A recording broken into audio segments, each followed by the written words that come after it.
Hey everybody, welcome to A Better Way to Do Friday. It's me, Graham Cove.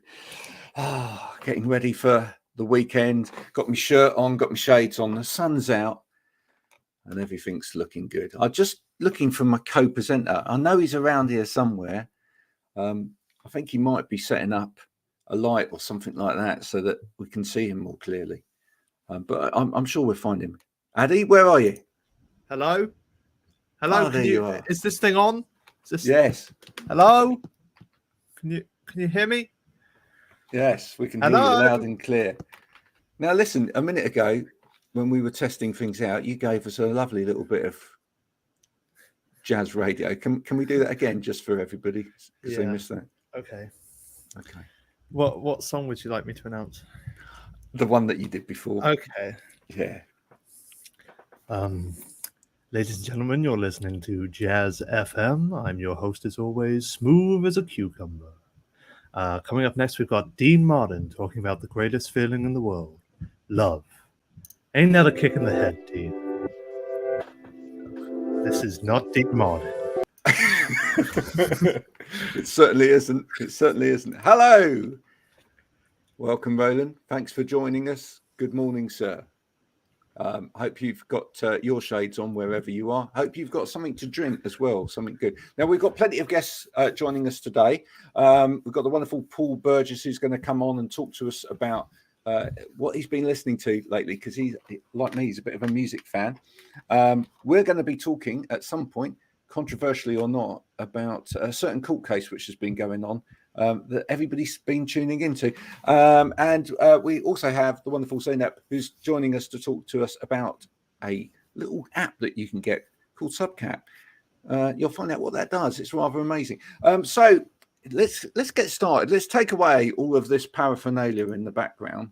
We don't need all of that. We really don't need all of this stuff over our heads. Boom. And then we can bring in our guests. Good morning, everybody. Morning. Hello. Morning. How are you all this morning? Yeah, very good. Thank you. Very good. Good. What's your Friday routine like, Paul? What's your Friday routine like? Is it different from the rest of the week? Yes, because it's the day that I probably don't have that much to do work-wise. So I try and give myself a bit of a break and do some stuff around the house, do some chores. So yeah, Fridays is normally a fairly relaxed day. Paul, chores? Yes. What chores? Chores like vacuuming and and at that point you're meant to say, "Oh, thanks, I'll have a pint." What chores? I've got a pint. It's only water, but there you go. Well, that's a good way to start a day. Thanks to Chris who's listening. I know Chris has actually said that he's going to put this on in the office so that everybody in the office can watch. Hi everyone at Remtech. Hope you're having a good day, looking after all of those students. Helping them through the DSA. That's a wonderful thing as well. What about you, Zainab? What's your Friday normally like? I think it's the same for me. I'm just waiting for the weekend. Everyone's waiting for the weekend. Yeah. I think most people will start waiting for the weekend on Monday. Definitely from Thursday night onwards. That's the weekend. Yeah. It does have a creep, doesn't it? It has that little bit of creep. I don't know, and I love the hump day posts on a Wednesday that everybody does. Oh, it's Wednesday, it's hump day. We're over the, get 12 o'clock on a Wednesday. God, now we're nearly there. Nearly there. What is it? What is it winding about down. people? Yeah. Is it do you think it's more of an English thing, though? Or is this a worldwide phenomenon that actually we just can't cope with the working week? Just for me? Yeah. It's I'm not used to do this. It's my first time. A live show is my first thing. I'm so excited, and I'm just waiting for my position and waiting for my time, and that's all. You know what? I love that. Look, just relax. It's fine. Okay. We'll send over some drinks and some flowers. It will be fine. Okay. Addy, what about you? How's Friday for you? I mean, Friday when you're in the world of film, and Yeah. it can't be actually any different. I mean, days are that's a weird concept in terms of what different days mean. It's a social construct anyway. Days and time. For the last week, we've just been. The weekend. I'm going to be doing the same thing at the weekend as I was doing on Friday. It doesn't matter. It's not going to help me. I look forward to Thursdays at the moment. I have Thursdays off, so that's. Thursday's your Friday, isn't it? Half of Thursday off. So Thursday's half of Thursday's my weekend. He's been a very, very busy chap at the moment. We'll talk about that a little bit later. Right. So Paul, I'd like to come to you first. Okay. Zainab, just listen for a minute. But you can come in. Paul Sure. and I have often shared little conversations on LinkedIn because we're both really into music, etc. And I love look at that as room you can tell behind by the room, yeah. Yeah, just give us a little sort of overview of the room. I can see you two.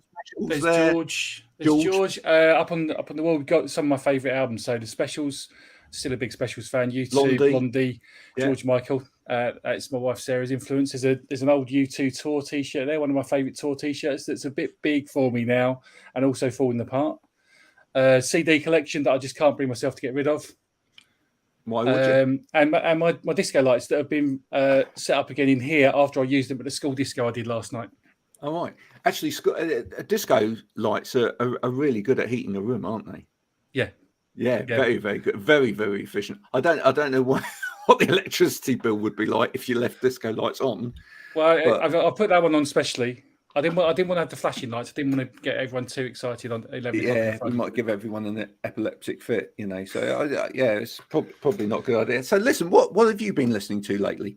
What have I been listening to lately? Well, it just so happens I have a selection of albums here. And the first one I'm going to talk about is this band here. Let me see if I can get that in there. There you go, Wet Leg. Yeah. So Wet Leg. Wet Leg took off, I think, last year. It's been last year. They went a little bit viral with their hit Chaise Long. I first heard it on Six Music and I thought, what's this? It's so catchy, just a little bit different to anything else that was about at the time. And I was lucky enough to kind of half spoken, half spoken, a little bit quirky. I like quirky. Two girl singers from the Isle of Wight, school friends as far as I can make out. But I was lucky enough to see them support another band that I've been listening to a lot over the last couple of years, which is Inhaler. So I saw them support Inhaler last year, and then I saw them live at their own show in Camden a couple of weeks ago. Absolutely superb. The new album doesn't disappoint. It's one of those things where you think it's a really good first song. Is everything else going to live up to that? But I absolutely think it does. Yeah. No. And they've had quite a rapid ascent to being quite well known.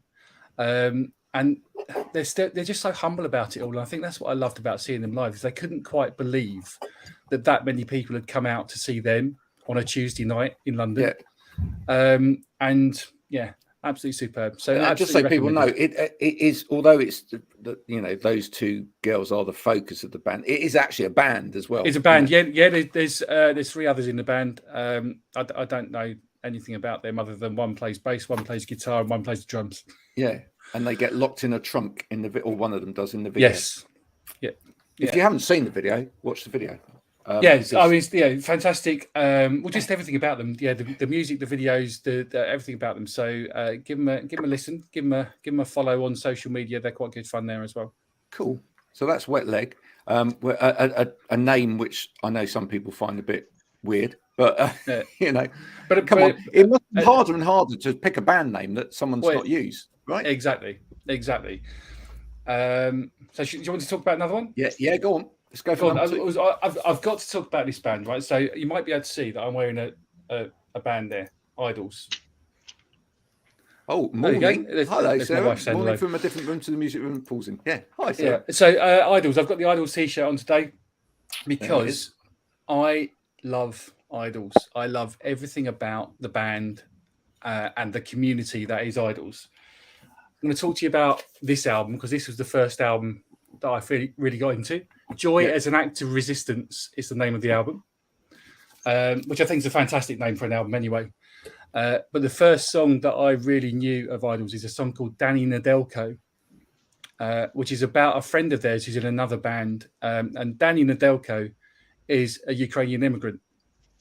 And the song is about immigrants and the value they have brought to this country. And given where we are as a society, everything that song says is everything I want the world to be. I don't want it to be like it is. And what Idols do and the community, they've got a whole community. It's bigger than our fan club. It's called the AF gang, the AF gang. I'm not going to tell you what AF stands for because we're on a public broadcast, but it's AF gang, and they're a very supportive community. It's all about inclusivity. It's all about you can be who you want to be. You can say what you want, and no one's judging. And that to me is fantastic. And the tagline of that community is "All is love." And I don't think you can say anything more than that, really. No. So where's the access point for that community? Is it what platform? So are they running on? the access point is they've got a Facebook group. There's 30,000 members on the Facebook group worldwide. Whoa. And I've met a few people from that group when I've been to gigs, been to see Idols. I'm very excited this morning actually because I've just managed to get tickets for the Idols Glastonbury warm-up gig, which is at a little venue in Coventry towards the end of June. Wow. So very, very excited to be going to that with Sarah and with our two sons as well. That's brilliant. Nice family day out there. Yeah, yeah. I love So those it's- little warm-up gigs. They're Yeah, great. they're really cool. I went Yeah. to a brilliant one years and years ago in Reading before Blur played Reading Festival, and it was a little sticky floored nightclub in Reading called Washington Heights, and Blur played a warm-up gig there, and it's brilliant. Yeah, no, I love that. I have a little story about things like that.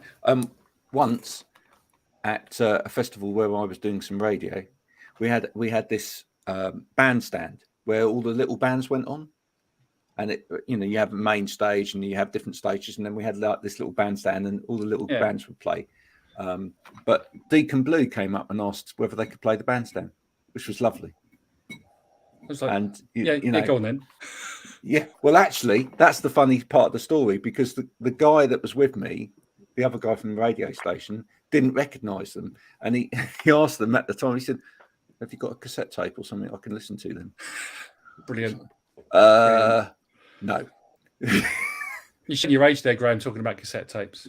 Yeah, well, nothing wrong. Actually, not showing my age because cassette tapes are making a massive comeback. Well, they are making a comeback. I was listening to one in the car. I've got a few classic cars, and I was out in my Mark II Polo the other day listening to a cassette tape. Yeah, in fact, both one that I those taped off the radio. Yeah, both those albums you've shown us are both available on cassette. So there we go. And have you any more? I'll give you one more. One more. I'm going to go with Self-Esteem. Self-Esteem. Prioritize Pleasure is the name of the album. Brilliant album. Yeah. Prioritize Pleasure is. And when I first heard one of the singles off it, I can't remember which song it was now. Let me see. I'm Fine, I think I heard. Or it might have been Prioritize Pleasure, the title track. But I heard it and I thought, this is really good. I'm not sure I should like it because I'm a 55-year-old man and I'm not sure it's aimed at me. But it doesn't matter because I really like it. Yeah. And the more I've read about her, the more I love it because she's all about female empowerment and looking out for the girls, proper girl power. So yeah, a fantastic album. I've not seen her live yet. I think she might be at part Reading, of Slow Club. Is that right? You might know more than me about that. I think I'm sure she's been somewhere else. Yeah. She was a part of the duo Slow Club before she did this solo project of hers called Prioritize Project. Yeah. My youngest son's seen her live, and he thoroughly enjoyed her when he saw her. She played at a little club in Reading, which is about 10 miles from us, which is a lovely place to go and see some live music. I've not yet seen her, so I'm hoping to remedy that at some point. Fantastic. Right, now let's ask everybody else. So now, what do you listen to? Are you listening to anything at the moment? Yeah, I like Dream Theater. Dream Theater. Yes. Yeah. I like hard. Yes. Especially metal music, my favorite. On these days, I mostly listen Dream Theater. Yes, it makes me motivated. Yeah. Well, Also. now I've got to ask you if you like Dream Theater. So, were you a Mike Portney fan? Were you disappointed when Mike Portney left, the drummer in the band, or do you rate the new drummer? I like the new drummer, Mike Mangini, but I think Mike Portnoy is my favorite. He's an incredibly talented musician, isn't he? Definitely. I just listened the old albums of Dream Theater also. There you go. Oh, Chris Barlow's just said he actually had to turn us off to go and listen to Chaise Long. Excellent. Love a wet leg on a Friday. Brilliant. Friday. There's a T-shirt slogan if ever there was one. Love a wet leg on a Friday. Yeah, that's brilliant. I used to have a T-shirt when the Happy Mondays were, really kicking around. Yeah. I used to have a T-shirt that said "You're twisting my melon, man." I mean, that was fantastic. Addy, what about you? I haven't really listened to much this week. Yeah, you do listen to music, so I'm really big on the music scene. I listen to so much funky, fresh stuff. I've got a CD you might not have heard of. It's like Now 82 or something like that. I think we've got kicking around upstairs. That is the bee's knees, isn't it? Oh, what else? What's the opening track on side one of Now 82 then? Come on, prove you have got it. The one that we've got going upstairs has got Gangnam Style was the first song. I played that last night at the school disco. You see, it all swings and roundabouts. Yeah. I've got a Snoop Dogg album next to me, I think, somewhere. It's a real big variety of stuff that I listen to, and don't question me further on the subject. No.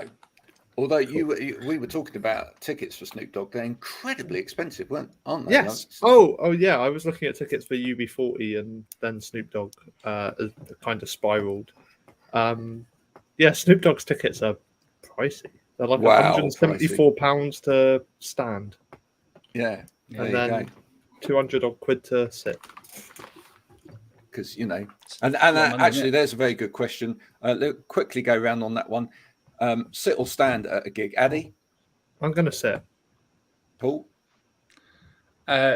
Stand. Although if Sarah's still watching, she'll probably disagree. I don't mind standing at smaller venues. If I go to a bigger venue, I like to have a seat. Yeah. Say that. Okay. Yeah. I missed the question. Yeah. Yes. Sit or stand? Yes, I stand. Stand. Every time. Yeah. Last one I went to, I dragged my friend who wanted to sit at the back right to the front, which was fun. So yeah. Well, that's where we got to now with the kids, especially my youngest son Harry. We take him to a gig and we'll be towards the back, maybe standing, and he'll just disappear off into the mosh pit and emerge an hour and a half later. Oh, Sarah's saying stand every time. There you go. Okay. Yeah, that might surprise you. It's a stand every time. Zainab, let's come to you. Tell us a little bit about Subcap. Okay, sure. I'm the creator of Subcap. Subcap is a mobile application in iOS and Android also. It is for adding subtitles to videos automatically. I realized that I skip all the videos and stories when someone's speaking because I'm using social media on mute. So we realized that we should make an application and we should make a trend adding subtitles to videos. So our application was born, and now we have nearly 100,000 users in our app. Now there's me. Yeah. There's me in your app. Okay. Yeah. Doing some very hard work. All right. Actually, if you want to see this, you can go to the Instagram, Better Way of Life Instagram this morning. You can watch this particular video, which is now subtitled. So incredibly easy to use. I mean, that the thing is, when I first started trying to subtitle video content a couple of years ago, the technology that was out there was really hard work. I mean, the the ability to it for it to actually pick up on the voice properly and actually, you know, translate it properly wasn't that good. Do you think a lot of people have tried it in the past, like I did, got put off, and have not necessarily gone back to it? Because now, I mean, this takes seconds to actually to do the job for you. This was our main goal. Easy to use app. It's our main goal. I'm not a content creator, but even I'm not a content creator, I always think about adding subtitles. And when we search the market, I faced some applications, but it was very hard to use. As you said, it was very hard. You have to prepare and create a video, and transcribing was so long. So we wanted to do a better way, and we developed an application which is easy to use, and you can add your subtitles in a just click and in a second. And also now you can translate your subtitles also into another language, so you can use it for your YouTube, LinkedIn, Instagram, and you can have videos with many subtitles also, because the main problem in video or stories is many people missing what you are talking about. For example, my main language is not English, and sometimes I miss the content because you're anybody speaking very fast, and I said, what's he talking about? I miss it. So you can translate it another language, or you can add subtitles with your language, and I can understand while I'm reading. It's very important for whole world, and I think the content creating is important when you are doing it for whole world, I think. Absolutely. I think it's a little bit kind of naive, maybe arrogant of people in a way to assume that, you know, we don't need to subtitle stuff. You know, from a disability and inclusion point of view, it's incredibly important that we subtitle stuff for everybody. Chris has asked, is there a free trial of the app to give it a go? Yes, you can try for 3 days the subcat. There you go. You can find it in Google Play Store. You can find it on the App Store too. App Store for people that have got enough money to buy an Apple device. Other mobile phones are available. Lots of them. You know, so, you know, whatever takes your fancy. But yeah, no, I mean, I think it's really important. Is there a likelihood you'll ever take it onto computer as well, so that people can use the same sort of technology on computer, or are you just staying at we are just staying in mobile app right now, but many people ask it to us.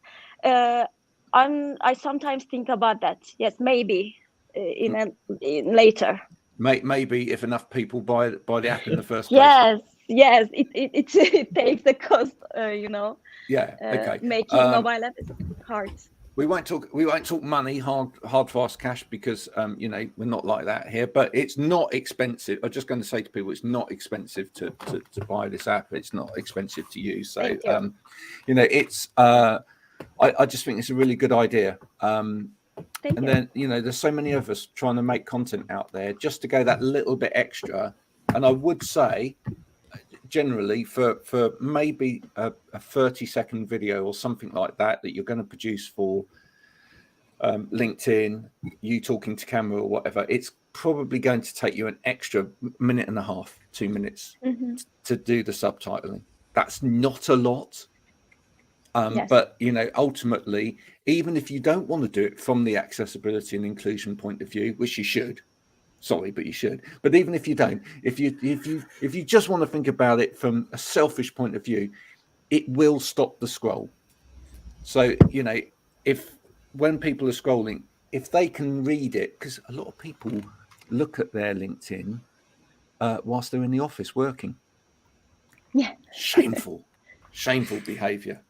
You know, it used to be Facebook all those years ago. It used to be, you know, people looking at Facebook behind the, you know, what are you looking at there, Jim?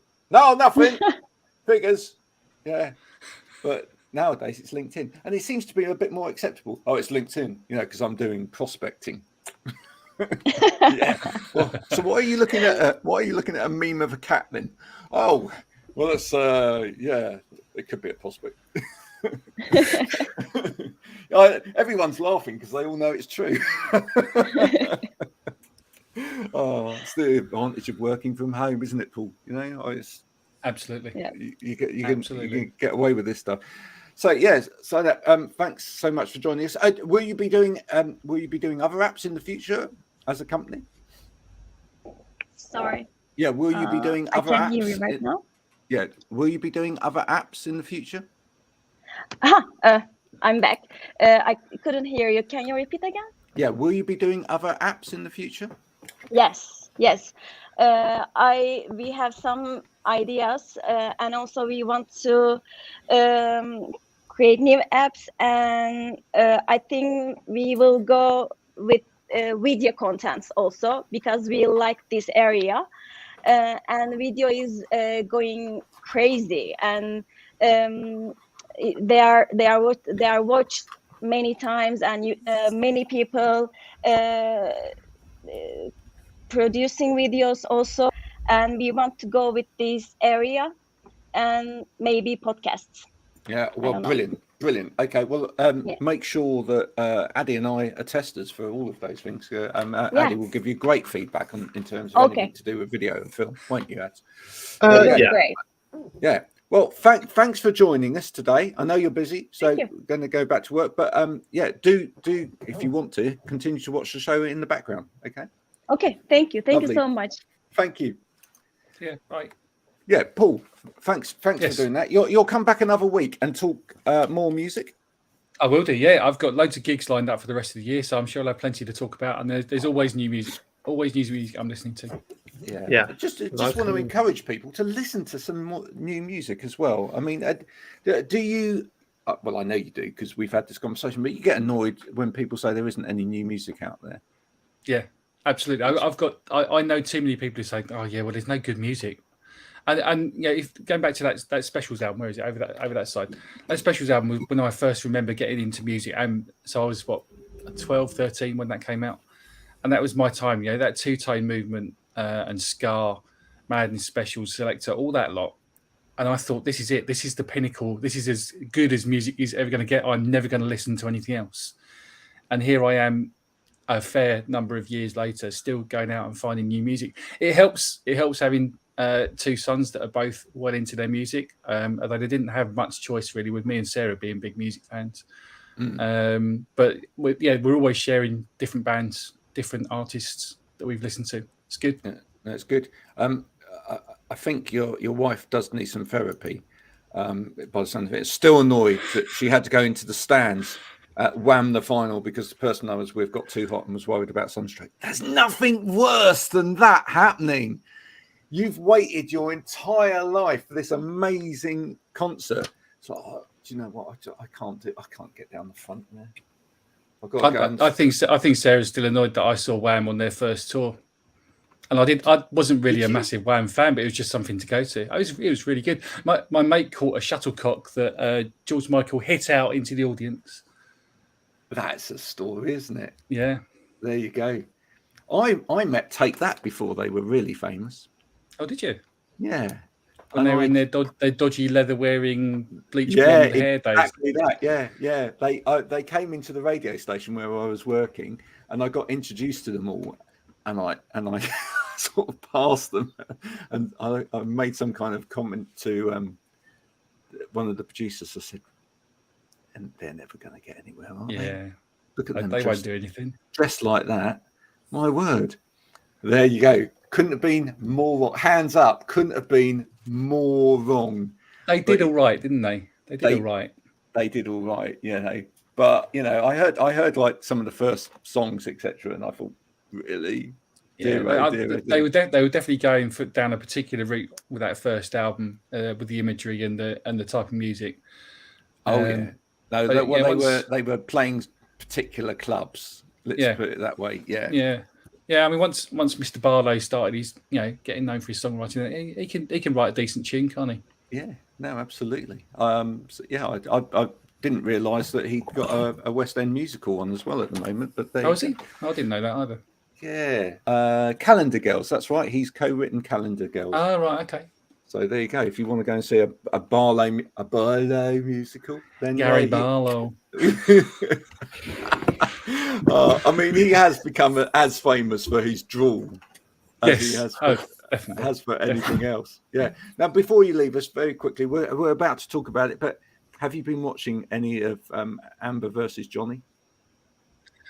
I haven't been watching, other than being made aware of certain hashtags when it all started hitting social media. Yeah, it's fascinating. Well, we're gonna say goodbye. Thanks for joining us today. Thanks for bringing us some music. We'll see you again soon, sir. Yeah, no problem at all. Thanks, Graham. Have a good Thanks, day Addy. out there. See you soon.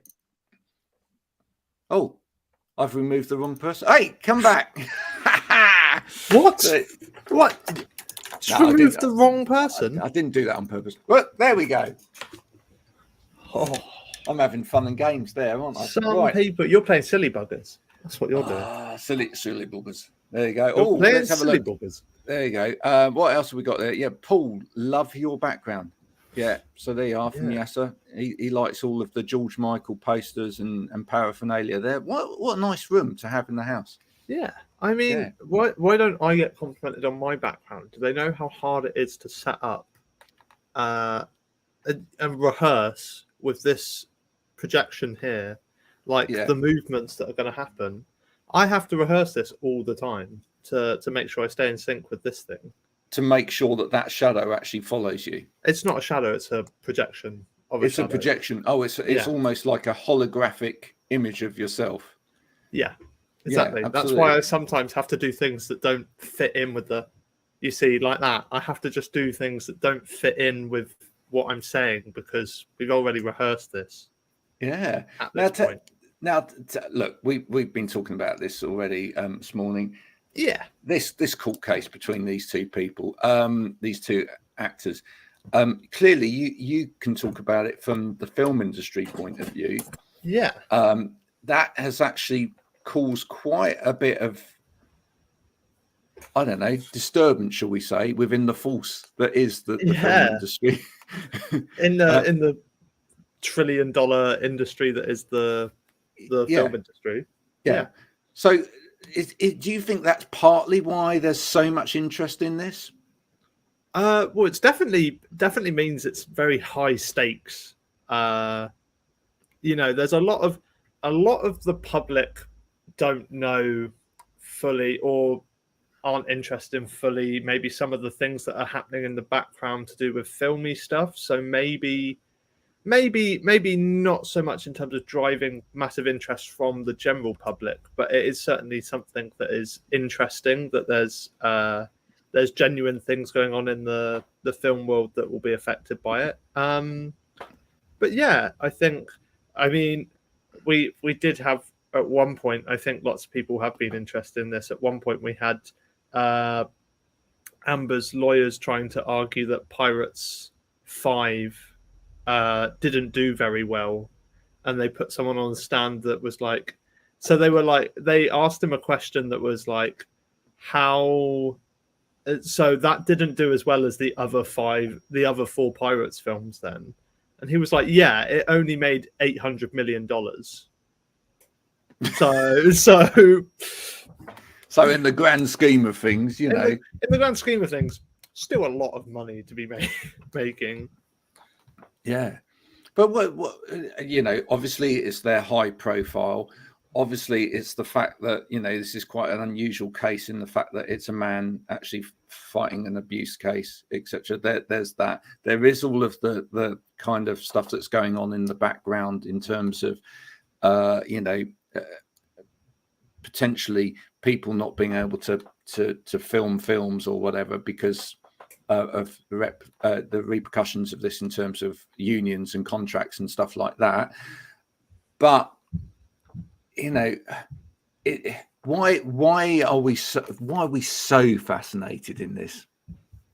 I mean, part of it is just the fact that people have an opinion on it. I mean, whichever side you're on, whether you're pro Johnny, pro Amber, I mean, you have a side.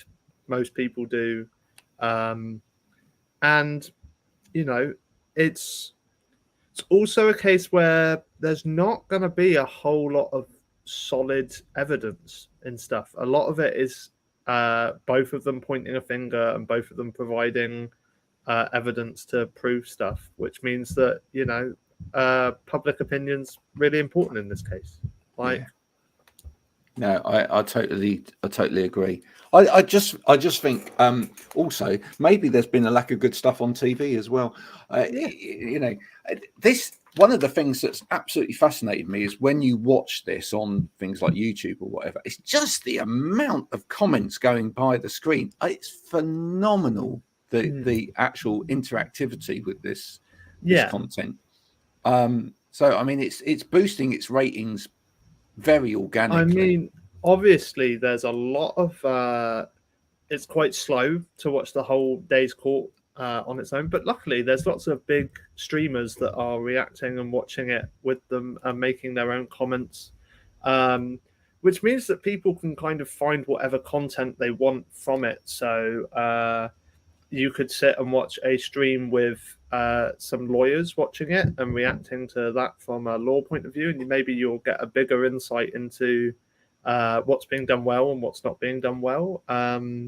You could sit there and watch. You could watch people who are just commentating on it that are generally entertainment channels that are just commentating on it and just adding stuff to make it entertaining, or just giving their own 2 cents about it. But there's lots of I think social media wise, if we want to talk about that, there's a big thing that the makeup company did you see the makeup company thing that happened with TikTok? And that's big, right? To have a company come out on social media and comment on an active court case that's happening. I know. It's quite brave in a way, but but also I guess you have to be ballsy as well sometimes in your marketing in order to, I don't see. Someone's already hired amidst this whole court case. Someone's hired Johnny Depp on for a new movie already. So I mean, it's a slightly smaller film, but it's like the amount of publicity that's been generated should mean that it will probably do fairly well either way. Yeah, I'm fascinated by this whole movement actually of alternative viewing. Let's put it that way, or alternative ways of doing things, because we are moving into an era now where we are actually looking at, breaking away possibly from some of the same old ways that we've always presented information and given the fact that audiences don't necessarily want to just sit there and digest stuff that's hard anymore. You've got to find a way of doing it. Now, a great example of that, which you actually pointed me in the direction of, was the coverage of the Winter Olympics. I really love that. Yeah, the Winter Olympics highlight show. Yeah, so let's talk about that for a second. Okay. That was just something That's else. Genius. Yeah. So for those people that don't know, I think in an attempt to really kind of get people into some sports that were perhaps a little bit more fringe, that weren't necessarily going to get the kind of audience that people wanted them to have, and also really just to make better TV out of the whole thing. There was a highlight show for the Winter Olympics, and the two hosts were Kevin Hart and Snoop Dogg. Yeah. Now, what those guys don't know about Winter Olympic sports is exactly why they were hired to do the job, wasn't it? Yeah, I mean, it was made very apparent. I mean, they joke about it multiple times that they do not know what's going on a lot of the time. They're bringing people to explain to them several things. Snoop Dogg at some point just made up his own scoring system for one of the sports and was just awarding points for random things. But it's you're certainly right in terms of having watched all of it now. They certainly did stay away from more of the mainstream winter sports. I mean, Shaun White still did his thing of coverage of snowboarding because he's obviously already a big name, and so therefore snowboarding doesn't really need a massive thing. I don't know what just happened. But yeah, it's like, so Kevin Hart and Snoop Dogg are covering like stuff like bobsleigh and anything random like that, and they have a go at it as well. They try and demonstrate how hard these sports are by doing it. Yeah, no, I loved that. I saw one where they were on rowing machines together, and they were doing the rowing live. Yeah. In a kind of simulated race with someone that can actually do this stuff watching over them, which was hilarious as well, because she kind of absolutely towered over Chris Rock when she came and put her arm on top of his head. Oh, what, leaning on Kevin Hart like that? And yeah, I mean, the hilarity is that it started off very jokey, and then Snoop Dogg decided he actually wanted to catch Kevin Hart in the virtual display they had for rowing. And was like, "I'm gonna get you," and started rowing really fast. It was actually got quite competitive. Yeah. Kevin Hart was trying to talk to Snoop Dogg towards the end of it. Was like making jokes, and Snoop was just not responding and just rowing. But don't you think we'll see more of that? Don't you see that we'll see more sort of crossover stuff? I mean, it's a little bit like some of the stuff we've done here this morning. We've had someone on talking about something that they do. In a way, we could have framed this completely differently. They could have just come on and it could have been quite dry. They could have just been talking about that whole area of why they set up their business and then here's the business model and everything else. But it's not entertaining and like not being funny. Who's actually going to watch anything like that? You'd start and you'd see the first few minutes of it and you'd go, oh gosh, and you'd turn off. But if you catch a little snippet of information like that in something that's a little bit more lively, a little bit more entertaining, then you're much more likely to go, oh, actually, that's quite useful. That I might do something with that.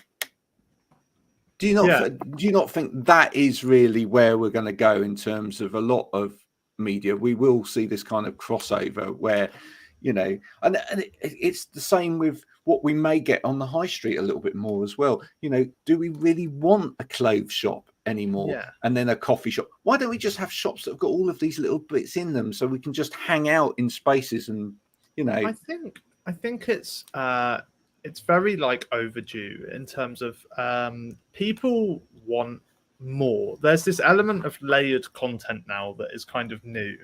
But the idea of like content, someone is creating base content. At some point, people create base content. And then in modern media consumption especially, there's then a second layer where someone is reacting to that content that has been made. Reactionary streamers are really big. You can earn quite a lot of money sitting and reacting to stuff.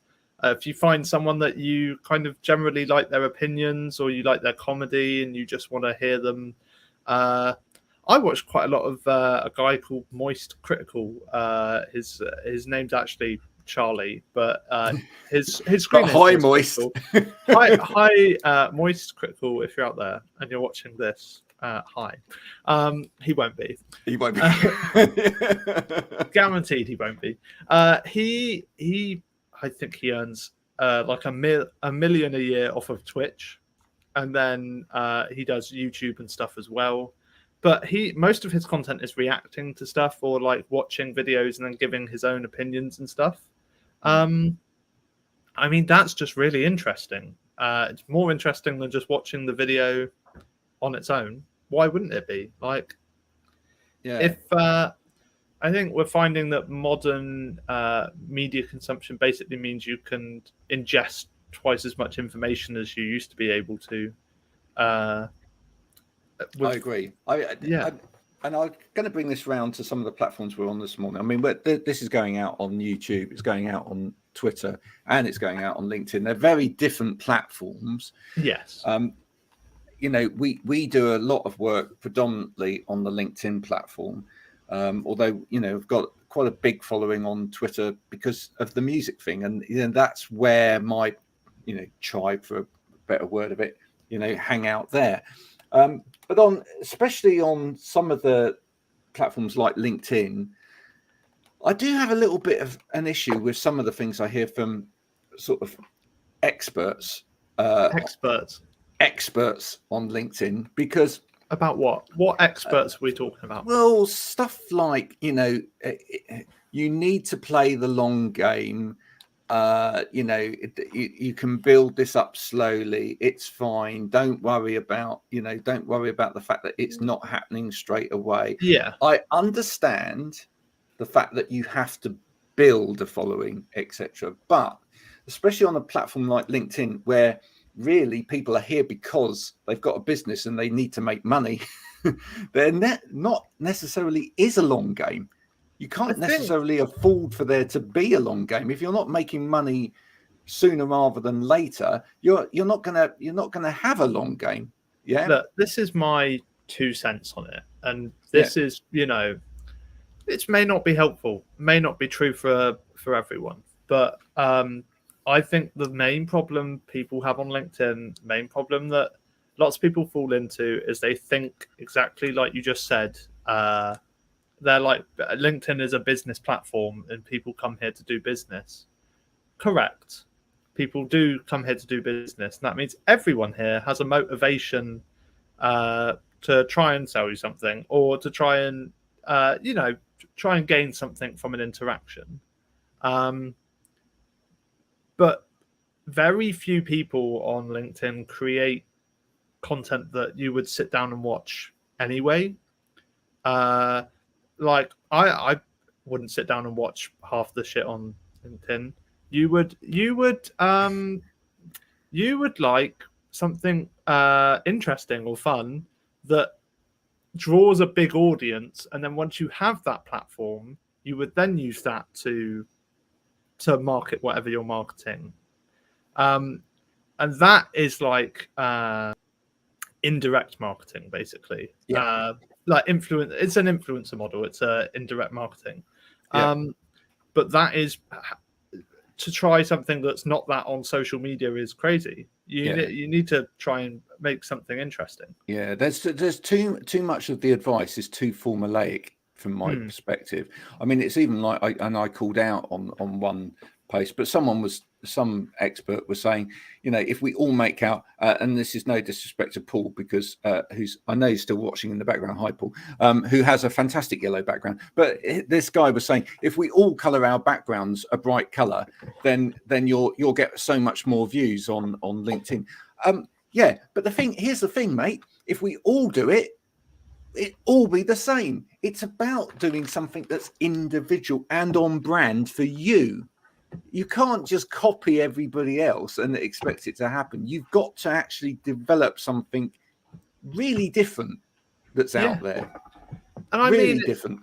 People that get really far with social media platforms and stuff do things that are very, very tangibly.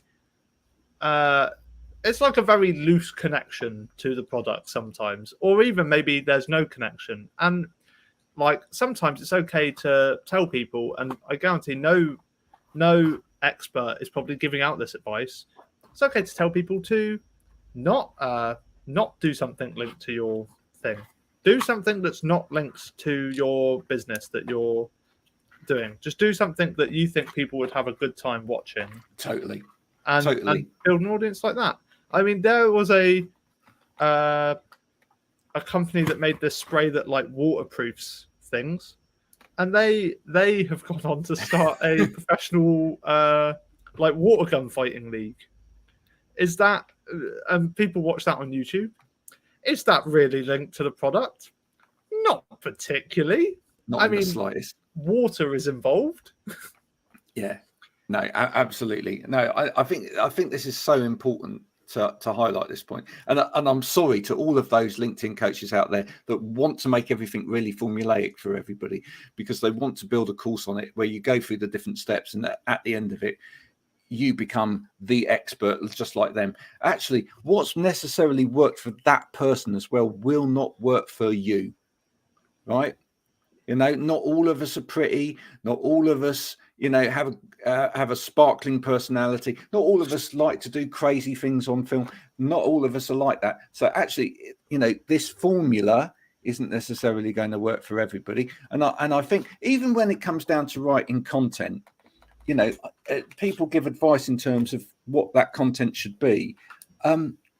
Look, people need to have their own ideas, right? And if they really don't have their own ideas, perhaps they ought to be outsourcing it to an agency. I do know a good one, you know, because otherwise they're not going to come up with this stuff on a day-to-day basis. Really, what works for you is actually being active. That's the most important thing. I take, you know, Stephen Bartlett's point on that there. And if you see any of Stephen's content on LinkedIn, it's really good. You know, he talks about he doesn't network these days, right? He doesn't need to network because he's seen everywhere. He's on TV, he's on podcasts, he's on radio, he's doing live shows. Why would he need to network? People are bringing the business to him. People want him involved in their businesses. He doesn't need to network. It's the same with activity on things like LinkedIn.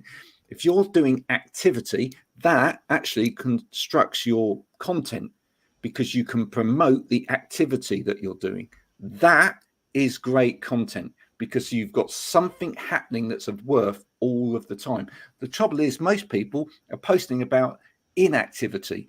There's, my business isn't going so well. I don't want to. Do you know, why would I want to do business when your business isn't going so well? Oh, you know, I've really struggled to get out of bed this morning. I don't really care about whether you got out of bed or, you know, I'm sorry. I know there's this thing about being personable and authentic and all of that stuff as well, right?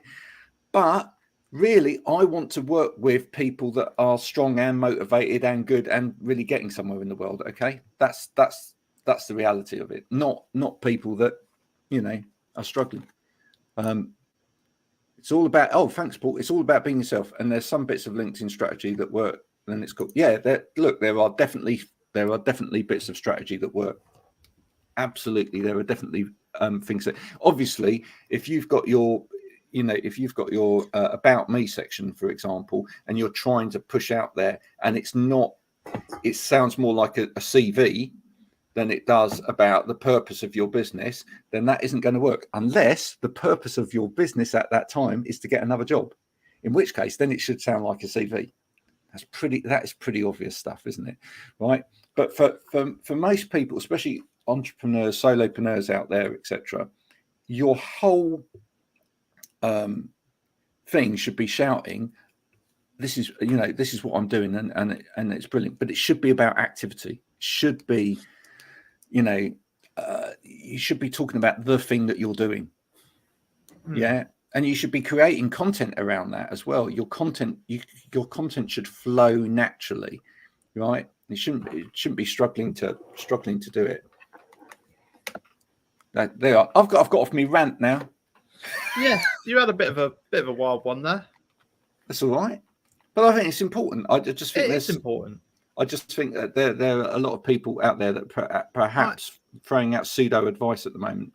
I do also think it's like how long people spend on LinkedIn. I know some people that do, but LinkedIn's never my go-to platform to open up. If I got 5 minutes free on my phone, probably wouldn't. Like in my spare time. What's your go-to? It depends. Either Instagram or TikTok. Yeah. One of the two. Something you can do that with. Yeah, something I can. If I don't like the content, I just scroll to the next thing. But basically, if you think about it as an algorithm, I'm just picking whichever is most likely. Maybe even YouTube Shorts, because you can do that with that as well, and I do that quite a lot. But I'm basically looking for whichever platform has the highest probability of the next clip that I scroll to being interesting, or the next thing that I scroll to being of some interest to me. And that is LinkedIn falls to the very bottom of that list, because normally I'm going to scroll and I'll see a couple of interesting things. There are some people out there that write really interesting. I feel like I learn stuff on LinkedIn sometimes, and that is why I will go there, because some people take the time to write really interesting posts about things that I didn't know about, and they can actually make me interested in subjects that I probably wouldn't care about, because they're they're right about a famous celebrity or something and how they relate to a business or something like that, and I'm like, ooh, that's an interesting. Takes me maybe a minute to read, and that just goes to show, though, as well, doesn't it, that actually, because I mean, I'm 50, you're 21. 20. 21 soon. 21 soon. Age. Yeah, 21 soon. Your birthday's coming up. Oh, emotional damage. I was putting it into context. You're 21 okay. Coming up soon. We're celebrating your birthday soon. I know that because I've booked it. But the thing is that in terms of that, there is a difference in terms of where those age ranges, are accessing. And I think one of the things we've got to remember is that if you're putting all of your eggs into the LinkedIn basket, the next generation coming up probably not going to necessarily go there. You've got to have the other access points as well. Otherwise, you're falling through the cracks. At what point? It's like, at what point do you want to catch people? And grow your followings and stuff, because like you could catch people my age coming onto LinkedIn, and maybe we come on once or twice a week on average from like speaking to people my age. Average university student might come onto LinkedIn once or twice a week to look at what's going on in the particular area that they've got connections in, and maybe try and build a bit of a network or something. But if you want to catch people's recreational time, you've got to be either making the content on LinkedIn more interesting to the point where I go in my head, I open up LinkedIn and I go, I'll probably see something from that person. That'll be quite funny. Mm-hmm. Or you've got to be working on other platforms and working on what content is engaging. Absolutely. Well, I think both. I think absolutely both. There you go. And hopefully, I did know you're 21 soon, July 21st. That's your birthday. Yes. Yeah. There you go. We've only had 20 of them. Well, you've only had 20, but you're 21 this year. That's what I meant. Okay. Right. So, I think we've got to do. What we've got to do. Cheeky. What we've got to do is we've got to do both of those things. You've got to get onto other platforms, and you've got to make content on here, which stands out. And you've got to make different content, at least slightly, for different platforms. You've got to spend some time. You can't just rehash the same. Just content. Look at other platforms and look at what's working and what most people that have made it on those platforms are posting. Because LinkedIn content does not work on Instagram. And that certainly doesn't work on TikTok. Do you know what? This is an interesting thing. I'll sort of round it out on this because I don't want to ramble on for too long. I saw a video the other day by a YouTuber called, it was either Danny Gonzalez or Curtis Connor. They work together quite a lot, so it's hard to tell which one it was. But they basically were like, how big can I get a new channel by just copying trends and doing nothing else? Really? And they were like, the answer is not terrible. So if you don't have any ideas whatsoever, and your following for your unique thing that you're doing is like below maybe like 5,000 people, could probably get 5,000 followers from just copying trends and just putting your own maybe unique little spin on it. But Yep. you know, just spending 30 minutes keeping up with what other people are doing as a trend and then doing it yourself could be more beneficial than spending an hour coming up with an original idea that might work and might not. And the other thing about that, and let's finish there today, is that not everybody's creative enough to do the original idea. So, you know, and that's where people like us come in. So if you're, you know, if really being creative isn't your bag, baby, then, you know, get some creative people like us to do it for you. As simple as that. Hope you've had a good start to Friday. Go and enjoy the rest of it. Do get out in the sun if you can, but do wear sunscreen and protect yourself, because that's important, as Baz Luhrmann said. And we'll see you again next week. Bye for now. Bye for now.